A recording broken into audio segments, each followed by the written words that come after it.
libre, et à partir de ce moment, eh bien, la liberté n'est pas vraie. Et toute la société, toute la société est pénalisée dans ce cas. Excusez-moi, il va rebondir, oui. De toutes les façons, je ne fais pas du tout un acte de... Oui, non, il va rebondir. À aucun moment, c'est un débat d'intérêt national. Que le ministre qui est devant nous, l'ancien ministre, il aura compris votre pensée. Il aura compris votre pensée, alors. C'est pareil pour ce que j'ai eu comme étudiant ici. Tout à l'heure, j'ai suivi quelqu'un qui a dit « Je ne vous suis pas sur ce terrain ». C'est vrai, la politique, ce n'est pas la promotion des médiocres. On n'est pas tous des tribalistes. J'ai un exemple là. Moi, j'ai connu un jeune qui a du talent et tout, que j'ai fait chef de l'établissement. Et nous avons collaboré ensemble, pas une fois. Si nous sommes là ensemble, si j'ai dit « Magloire, je t'enlève si tu ne mets pas les gars avec 9. » Non. Et plusieurs fois, nous sommes en train de dire « Je veux ça, je veux ça, je veux ça. » Mais quand je dis que la politique, voilà le drame, c'est qu'il y a une différence dans un pays comme le nôtre entre la politique, au sens large, et l'homme politique qui est un rouage. Bon, vous savez, le dicton, un ministre, ça c'était fou. Bon, ça fait ça que l'eau s'en va. Mais c'est comme ça depuis que le monde est monde. Oui. Monsieur le Président, excusez-moi. Ouais. Est-ce que ici, la difficulté, c'est ce qu'il est en train de relever, c'est que la politique serait compromission. Politique égale compromission. Non, pas du tout. L'homme politique recèlerait beaucoup de conflits en lui parce qu'il est l'homme de culture, il est l'homme politique. Non, parce qu'il veut d'abord, il y a une orientation. Et tu entres dans une équipe, tu ne fais pas ce que toi tu veux. Tu fais la politique pour laquelle tu as été nommé, pour laquelle tu es là. Et quand je dis que ce n'est pas l'homme en tant que tel, quand je dis que c'est la politique qui est comme ça fait, quand je dis voilà le drame, c'est qu'il y a des moments où, parce que tu ne veux pas partir, tu composes. Ou bien tu fais comme les autres, moi je suis parti 5 fois. Non, c'est vous dire. Donc je veux dire qu'il y a la politique dans son ensemble, comme c'est entendu, qui est une espèce de maison de Kafka et tout, nous sommes d'accord. Mais on ne peut pas dire que tous ceux qui font de la politique sont corrompus. Ou bien que tous ceux qui font de la politique n'ont pas le courage de leurs actes. Nous venons d'avoir des exemples où chacun de nous a reconnu qu'on a travaillé ensemble. On va passer d'abord, rapidement, ensuite, oui. À moi? Non mais écoutez, moi je ne sais pas. C'est-à-dire que ce débat tel qu'il est engagé, ils vont dire quelque chose en tant qu'universitaire, observateur de la vie politique, on va réagir, on n'en sortira pas. Je crois que, enfin je me permets de penser qu'on peut essayer d'envisager des approches pour regarder qu'est-ce qu'on peut changer, qu'est-ce qu'il faut faire, qu'est-ce qu'on doit changer. Je pense qu'une des approches possibles, c'est de modifier un certain nombre de lois qui existent aujourd'hui et qui manifestement ne participent pas à construire. Moi je dis encore une fois, il y a le projet, moi je pense que la nation gabonaise elle est en construction. Je vous rejoins. Voilà, là-dessus nous ne sommes pas sur la même longueur d'onde. Je pense qu'il y a des choses à changer. Je prends 2 exemples. La capacité que doit avoir un individu à se porter candidat à la présidence de la République. Je veux bien qu'on soit en démocratie. Je veux bien que chacun puisse exprimer ses opinions. Je le veux. Et je me battrai pour que chacun exprime ses opinions. Mais si d'autres ont mis des critères chez eux, ce n'est pas par hasard. Parce que ces critères-là permettent d'échapper à un certain nombre de pièges. Si chacun peut se porter candidat, chacun peut donc représenter son ethnie à la candidature à la présidence de la République. Et auquel cas, effectivement, on a un candidat par ethnie, donc une ethnie vote son candidat. C'est une mauvaise chose. Il faut modifier la loi et faire en sorte de mettre des critères. Il y a plusieurs possibilités. Soit vous mettez une barrière au niveau de la caution qu'il faut apporter, à ce moment-là, vous ne faites que des riches qui vont arriver, ce qui n'est pas une bonne chose. Ou alors vous dites, le système de parrainage existe. Les parrainages existent. Pour que votre candidature soit acceptée, il faut qu'il y ait derrière vous tant de citoyens qui la valident, ou tant d'élus locaux qui la valident, ou tant d'élus nationaux. Ça existe. Donc mettons des critères qui vont faire en sorte qu'on limite l'éclatement. C'est cet éclatement-là, entre autres, qui fait qu'il y a la tentation du repli identitaire. Lorsqu'on ira vers un système à 2 ou 3 grands candidats à la présidentielle, on sera déjà avancé pour aller non plus vers la sous-ethnie parce qu'on n'a pas que 3 ethnies. Enfin, je me permets d'utiliser le terme ethnie de façon provisoire. Voilà. Donc, sa communauté, puisqu'il n'y en a pas que 3, s'il y a 3 grands candidats qui se portent, à ce moment-là, effectivement, les gens vont aller vers le projet porté par tel ou tel autre. D'accord. Monsieur Djemou, rapidement ensuite. Oui, je souhaitais revenir sur un élément. C'est vrai que c'est pas parce qu'on fait de la politique qu'on est médiocre. Mais je dis aussi que le mécanisme de sélection de l'élite politique n'est pas bon, n'est pas performant. Parce que, et beaucoup d'autres pays africains ont constaté cela. Hier, au Niger, ils ont constaté que tous les maires illettrés, parce qu'ils étaient des chefs de communauté, n'ont pas pu gérer le pays. Ils ont fait de la gabegie. Et le nouveau président a relevé tous ces maires-là et a mis dans la loi des conditions pour être maire, pour être un élu. Quelqu'un qui ne peut pas lire la loi et dire la loi et le droit, comprendre le droit, mais il faut le solliciter au village et être un bon relais et traduire ça en code dans un État moderne. Ça, c'est important. La deuxième chose, oui, on ne peut pas gommer les ethnies, mais regardez bien les contradictions dans lesquelles nous sommes. Moi, j'ai 12 enfants. Ils ne sont pas tous de même mère. Ils ne sont pas tous de mon ethnie.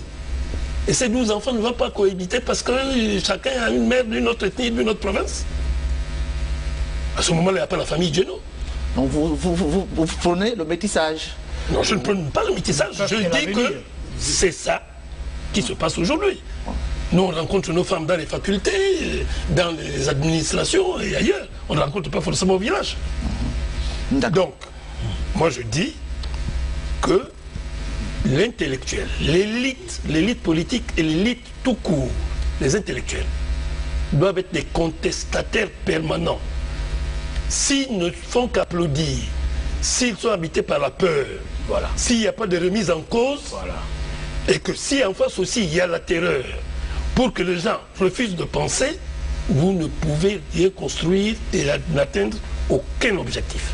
Que vous êtes deux, mais je heureusement qu'on n'est pas dans la rue, j'ai failli applaudir. Je crois que que les vérités qui n'étaient pas libres. Le micro, on me donne la parole aux jeunes ensuite à l'honorable Ngouambina. Oui, merci. Oui, à l'étudiant, qui a son mot à dire je aussi. Je crois qu'au début, j'ai parlé de l'aspect culturel qui était très important dans l'édification d'une nation.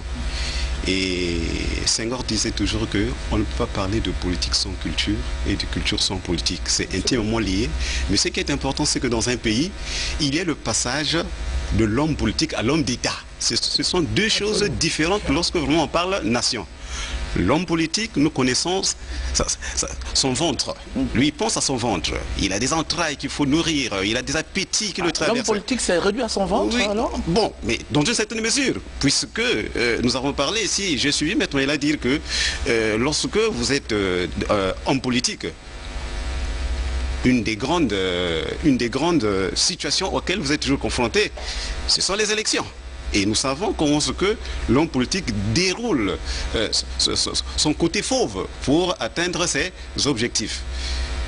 Bien, mais puisque nous parlons de l'édification de la nation gabonaise 50 ans après les indépendances, deux faits majeurs dont l'histoire m'a toujours marqué sur la question des indépendances. Et pour moi, lorsque je m'intéresse à ces institutions, c'est ce qu'il y a de plus capital. Il y a l'indépendance des 13 colonies d'Amérique, à l'époque 13 colonies, et l'indépendance de Haïti. Nous avons, je commence par Haïti, qui est très proche de nous par les problèmes que vit ce peuple. Haïti, qu'est-ce que ça nous a donné après 2 siècles? Rien. Pourquoi? Parce qu'il y a eu le refus de l'autre. Parce qu'il y a eu des intrigues politiques. Et je crois que je parle sous le contrôle de mon professeur. Aimé Césaire a écrit une très belle pièce de théâtre, La tragédie du roi Christophe, où Christophe a un projet pour son peuple. Il a une vision pour son peuple. Mais malheureusement, les gens refusent parce qu'il est très rigoureux, parce qu'il veut changer les mentalités, il veut changer de culture. Les gens refusent le progrès, comme dit Axel Kabou. Donc vous ne croyez pas à l'émergence alors? Non, j'en arrive. Parce que là, je parlais je parlais de Haïti. Maintenant, je reviens sur les États-Unis d'Amérique. Très rapidement, on va revenir. Oh, mais monsieur, vous avez donné beaucoup de temps. Oui, mais soyez pratique. Je reviens sur les États-Unis. Oui. Washington accède au pouvoir. Il y a autour de lui Jefferson, John Adams et bien d'autres élites. Et le résultat que ça a donné, une grande vision.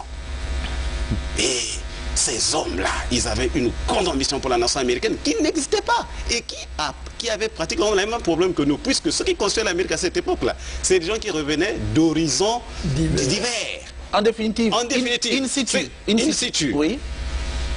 Aujourd'hui, plus que jamais, à l'ère de la mondialisation, le primat pour construire la nation gabonaise.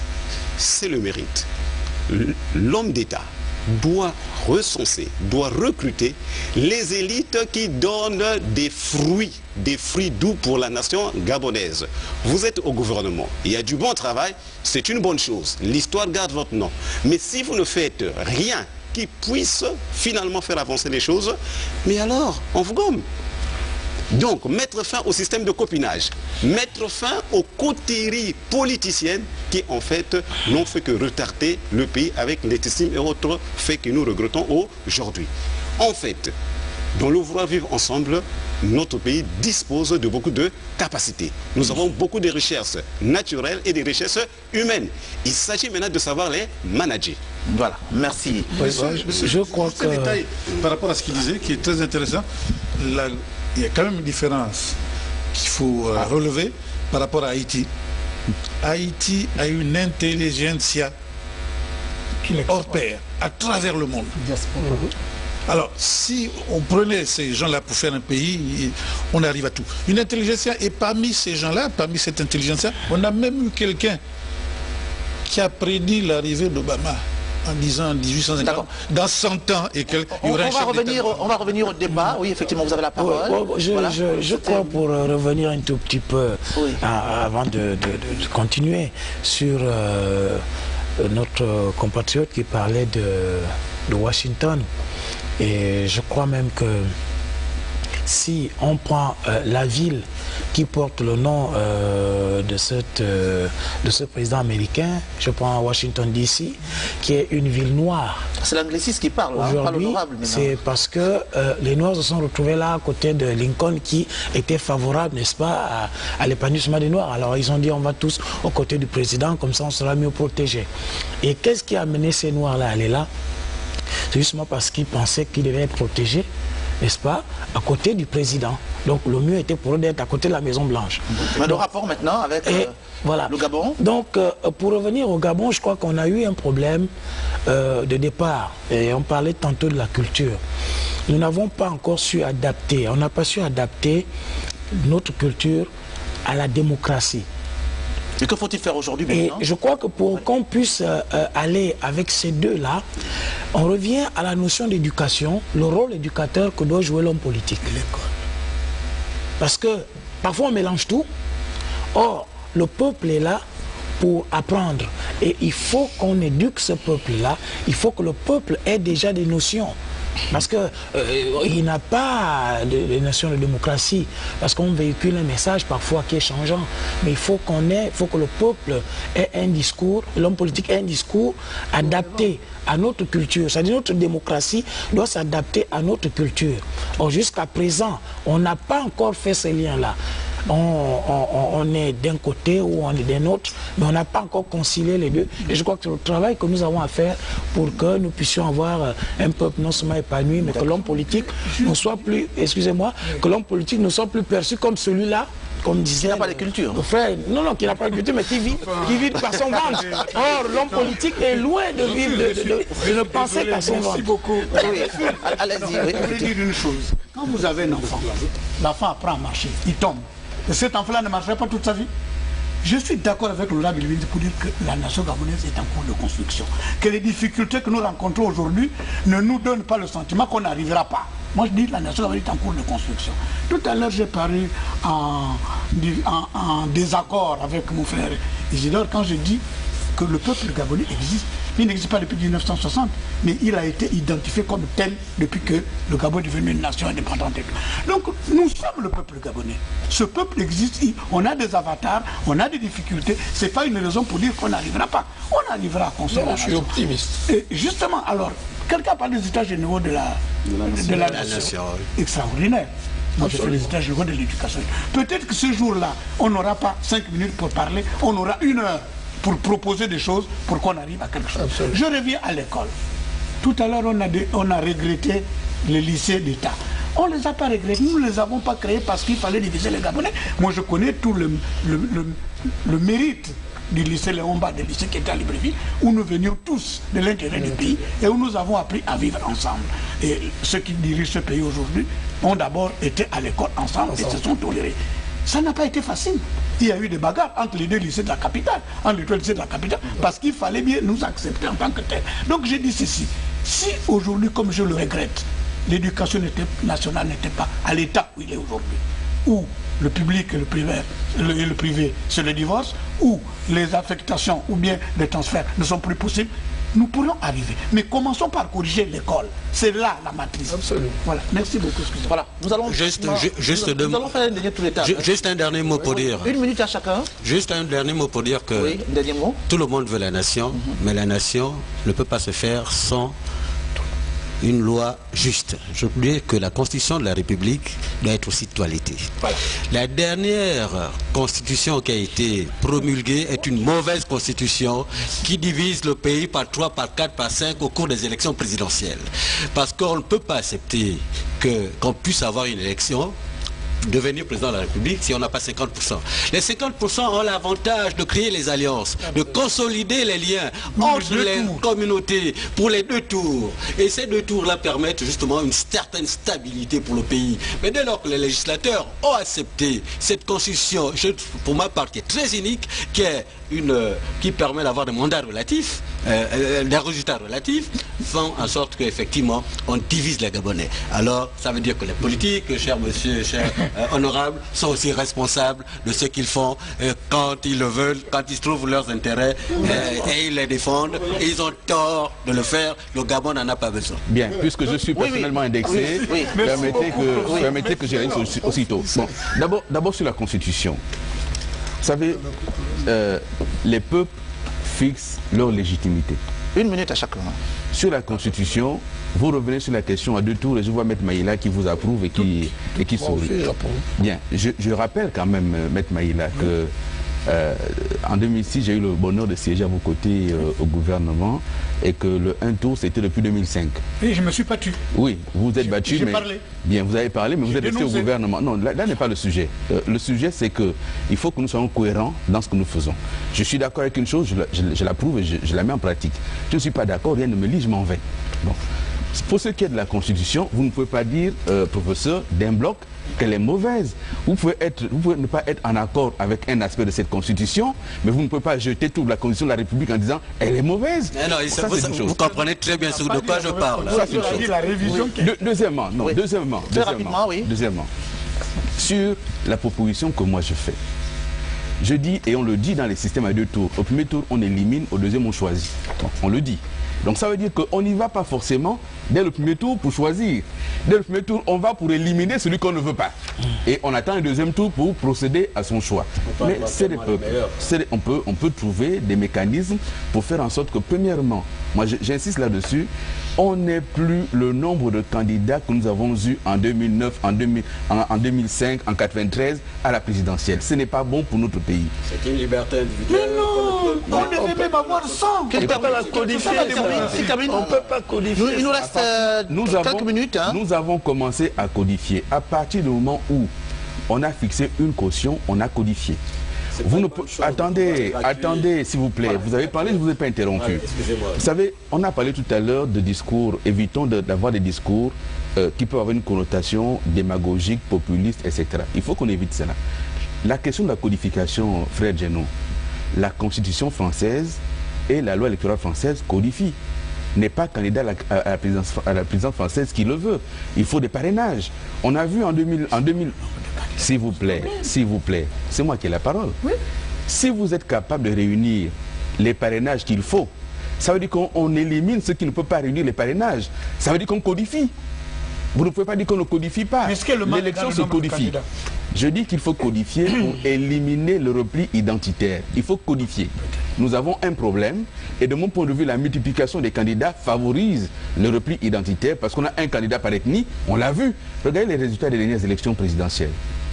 Les 3 grands candidats qui sont dégagés, vous voyez bien le terreau dans lequel ils ont obtenu les suffrages. C'est identitaire. À partir de cet instant-là, trouvons des solutions à un problème que nous avons au lieu de l'évacuer. Voilà. D'accord. Oui, moi je souhaitais dire une chose simple. Une minute. Moi je fais de la politique. Mais j'ai la liberté de ne pas réciter des leçons. Quand il y a des parrainages en France, mais c'est sur l'étendue du territoire. Mais bien entendu. Parce qu'on peut avoir 5000 signatures à France-Ville. Ben non. C'est pas un parrainage. Je parle de parrainage sur l'étendue du territoire. Mais la codification dont il s'agit, bien sûr, on ne peut pas dire qu'il ne faut pas 100 candidats. Si, même 2000, c'est bon. Même 2000. Mais oui, mais moi je fais une proposition. Le maire passe là. On peut en discuter, j'ai fait une proposition. Mais ce que je voulais dire, et tout à l'heure, mon jeune compatriote l'a signalé, il nous manque véritablement des hommes d'État avec une vision qui va au-delà de son existence. Parce que nous croyons toujours que parce que nous entamons un processus, on va l'achever. Et c'est pour cela qu'on demande toujours du temps. Et on reste plus que de raison là, à la tête d'une structure, fût-elle l'État, un ministère, une autre administration ou une entreprise publique. D'accord. Je crois que c'est ça le mal qui nous ronge et qui fait que le peuple ne se reconnaisse même plus en ses dirigeants. Voilà, merci. Qui peuvent avoir eu un mandat légitime au départ et qui ne sont plus compris. Voilà. Merci. Écoutez, je rebondis, je donne mon point de vue. J'allais conclure en disant cela. Tout à l'heure, on a tous ciblé Washington, mais il serait bon qu'on retienne, au Gabon comme en Afrique, que Washington, à chaque fois qu'il se présentait aux élections, personne ne voulait se présenter contre lui tellement on reconnaissait en lui, on voyait qu'il y avait de la densité, qu'il était vrai. Il n'y avait plus de démocratie là. Voilà. Il n'y avait plus de démocratie. C'est pas la démocratie ici. Et vous retirez. Non. Les gens reconnaissaient que c'était lui qu'il fallait et le charisme, et les gens étaient vrais. Et c'est notifié au projet. Et tenez-vous bien, de son côté, lui-même, il a rendu l'appareil à ses compatriotes.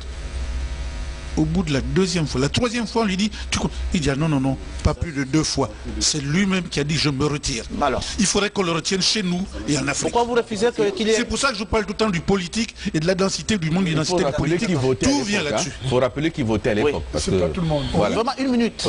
Oui. C'est le peuple conclure. Donnez quand même la parole. Vous avez beaucoup parlé. Vous êtes celui qui a parlé le plus. Ah bon, vous pensez? Oui. Vous pensez bien bas. Très rapidement. Oui. J'aimerais simplement dire une chose. C'est que en termes de prospective, si vous voulez, ce que j'aimerais simplement dire, c'est que, à mon humble avis, tout ce que nous disons, c'est beau. Mais il y a un aspect qu'on n'a pas mis là encore sur la table. C'est la bonne foi des hommes qui ont la gestion de ce pays. La bonne foi. Et tout ce qu'on énonce, je vais prendre 3 aspects très Non, vous ne pouvez plus prendre 3 aspects. Mais vraiment, docteur, excusez-moi. Oui. Nous sommes partis malades. Oui, non, mais le respect, ce que disait Wilson Dombé là tout à l'heure, le respect des institutions, qu'on le veuille ou non, c'est la bonne foi. La démocratisation du pays, c'est la bonne foi. Le redécoupage politique, c'est la bonne foi. Et tout cela doit s'inscrire nécessairement dans un projet national. Mais ce projet national ne prendra corps qu'avec la bonne foi des acteurs qui ne tiennent pas 2 discours en un. Merci, on aura compris votre pensée. Voilà, l'étudiant, en un mot, vraiment en un mot. Oui. La nation gabonaise, j'y crois. C'est un combat de génération, c'est une responsabilité historique. Nous esquissons nos pas. Nous ne pouvons faire que dans la mesure de nos moyens. Si on ne peut pas, d'autres Gabonais prendront le relais et ainsi de suite. D'accord. Oui, je dirais que nous avons une loi. Oui, on va terminer. La loi sur les partis politiques au Gabon demande qu'il y ait, je crois, 3000 signatures de différentes provinces. Mais ça n'a pas empêché certains partis politiques de devenir des partis provinciaux. Et pour terminer, je dirais que l'élection à 2 tours n'est pas une solution à notre démocratie, parce qu'au 2e tour, on va toujours courir vers le candidat le mieux placé qui est de mon ethnie. Donc ça aussi, c'est des choses qui peuvent arriver à tous les niveaux des élections. D'accord. Donc voilà, c'est pas une solution en tant que 30 secondes pour dire d'abord merci à tous ceux qui étaient ici. Merci de nous avoir invités. Et je pense qu'on a fait un grand pas. Parce que de part et d'autre, on a reconnu nos torts, on a essayé de pointer du doigt ce qui va mal. Je vais dire parce que la loi régule tout. Et la Constitution, aujourd'hui, doit être revue dans le sens où pour être élu à une certaine fonction, il faut un minimum. Quand tu es élu avec 10%, ce n'est pas ça. Donc je reviens à ce qu'elle a dit. Je ne dis pas ça pour X ou pour ça, je dis pour le Gabon. Aujourd'hui et demain, il faudrait que l'on retoilette la Constitution, que les Gabonais puissent avoir foi en leur loi fondamentale pour qu'on avance. Et qu'est-ce que vous pensez de cette émission Agora qui appelle toutes les sensibilités? Écoutez, c'est la première fois que au niveau de la télévision officielle, oui. Écoutez, vous avez dit que vous existez depuis longtemps, c'est la première fois oui. que j'ai le bonheur de venir. Quand vous m'avez eu au téléphone, je vous dis, je viendrai parce que c'est la première fois qu'on m'y invite et que je vais prendre part à cette émission. Moi, je dis, on vient de faire un grand pas. Je vous dis, quand un enfant apprend à marcher, s'il tombe, ça ne veut pas dire qu'il ne saura pas marcher toute sa vie. Voilà. Après, il apprendra. Donc, nous vous remercions, la RTG vous remercie très sincèrement d'être passé sans pourtant vous formaliser. Vous êtes venu apporter vos lumières au peuple gabonais qui vous suivent et tous ceux qui y habitent et même à l'international, dans le monde entier où nous sommes suivis. Nous vous remercions. Je tiens simplement à rappeler que ce livre, Les partis politiques et unité nationale au Gabon, a été commis par le professeur Wilson Ndombe et nous-mêmes nous venons de commettre notre deuxième ouvrage qui s'intitule Le temps des passations, que je vais distribuer sur le plateau. Je vais distribuer à ceux qui sont là parce que vous m'avez fait l'honneur de me le payer, de me l'acheter. Je ne sais plus quel verbe on utilise. Merci. Voilà, merci. Vous y retrouverez. Vous y retrouverez. Je ne vous paye pas le vôtre. Vous y retrouverez. Voilà. Voilà, merci. Et je tiens à rappeler, voilà, ce livre de Magloire Ambourou et Big Man, qui s'intitule Le dictionnaire de ma vie d'Africain par moi-même. C'est pas une fiction. Voilà. Et je ne vous paye pas votre livre. Voilà. Je vais vous l'acheter. Donc, voilà. Merci. Donc voilà, je fais dédicace, vous allez, peut-être que je me suis un peu trompé. Voilà, donc mesdames, messieurs, donc c'est sur cette belle image de ce livre qui va avoir une présentation inaugurale du côté de Port-Gentil, certainement le 22. Et je tiens encore à remercier tous ceux qui ont participé de près ou de loin, à savoir les doyens politiques de Gros-Maritime, il faut le dire, Michel Essongué, Madame Honorine Dosonaki, en leur qualité de doyens qui ont participé financièrement pour la réalisation. Voilà. Donc voilà encore, merci à tous et surtout à Georges Mbourou, Georges Mbourou qui a conçu cette image, effectivement, c'est Georges Mbourou, et très gratuitement, à titre gracieux, qui a conçu cette image de couverture qui est une image très symbolique. Voilà, donc merci encore et merci d'être passé, au revoir et à la prochaine. Très bien.